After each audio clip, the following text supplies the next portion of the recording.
What is a mire?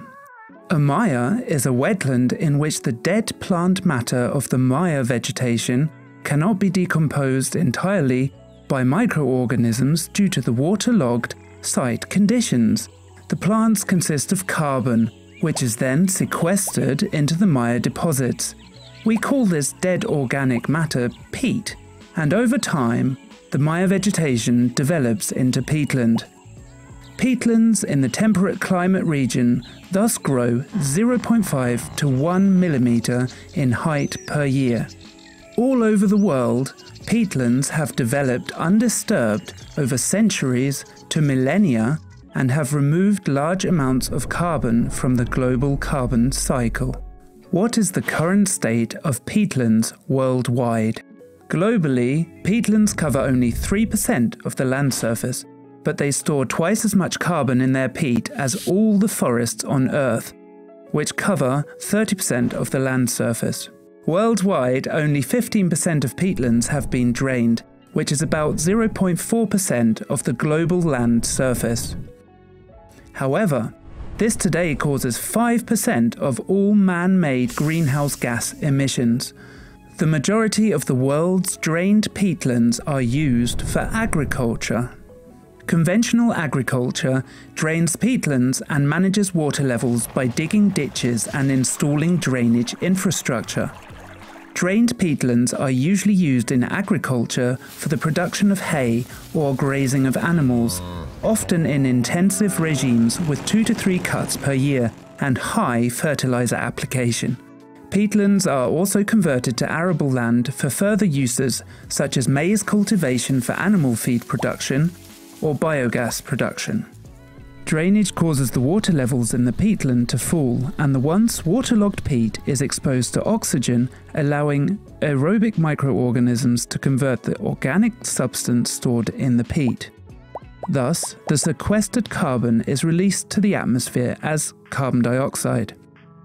Under temperate climate, 1 hectare of heavily drained peatland used as grassland releases about 30 tons CO2 equivalent greenhouse gas emissions per year. Conventionally managed arable land on peatland releases about 40 tons of CO2 equivalent greenhouse gas emissions annually. On average, this corresponds to 150,000 kilometers driven in a medium-sized car. Literally speaking, that's almost 4 circumnavigations of the world. As a result, the peatland loses 1 to 2 centimeters of surface level per year, and it has to be drained deeper and deeper in order to continue conventional use. In the long run, conventional agriculture on peatlands destroys its own basis for production.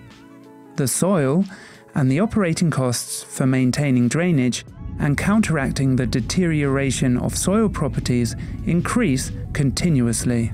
This has already led to the abandonment of farming in many places.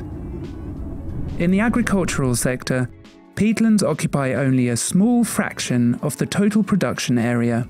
However, they produce disproportionately high amounts of greenhouse gas emissions. By focusing climate action on a relatively small area, significant climate change mitigation targets could be achieved in the agricultural sector that are in line with the Paris Agreement. How can peatlands contribute to climate protection? If peatlands are re-wetted properly, they remain permanently wet and there will be no more CO2 emissions. The average water level must be kept just below the surface throughout the whole course of the year, i.e. at 10 centimeters to 20 centimeters below the surface. The ideal water level is actually surface level. This helps to protect the climate by avoiding emissions. The ecosystem regenerates and new habitats and wetland biodiversity develop in the re-wetted landscape. In addition, water availability improves on landscape level as the water is held back in the restored peatland sites. Furthermore, the water quality in connected water bodies increases because the discharge of nutrients caused by peat decomposition is stopped and the plants growing in the peatlands filter the water as it flows through the site. Is agricultural production possible on re-wetted peatlands? The agricultural use of wet or re-wetted peat soils is called paludiculture. The term is derived from the Latin palus, swamp, and culture, meaning the cultivation.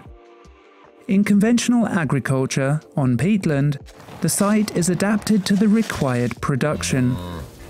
Conventional agriculture drains and interferes with the soil, resulting in very high emissions. In contrast, paludiculture adapts production schemes to the wet site conditions. Thus, significantly lower or even zero emissions are achieved. Paludiculture is an innovative wet agriculture on peatland that conserves soil and protects the climate. It follows three principles: farming on wet, including re-wetted peatland soils, working with site-adapted species, soil-conserving harvesting of above-ground biomass. Paludiculture is climate protection. It enables the production of renewable biomasses for climate-neutral products and value chains. These products can be used to replace conventional products based on fossil raw materials. So-called climate-negative products can even be produced if they confine the carbon permanently and replace products manufactured from fossil resources. Examples are durable fiber and construction materials. Paludiculture can also provide renewable biomasses for climate-friendly energy production, animal feed, food, medicine, and substrate raw materials for horticultural substrates. Peatlands must be wet, and agriculture can be wet.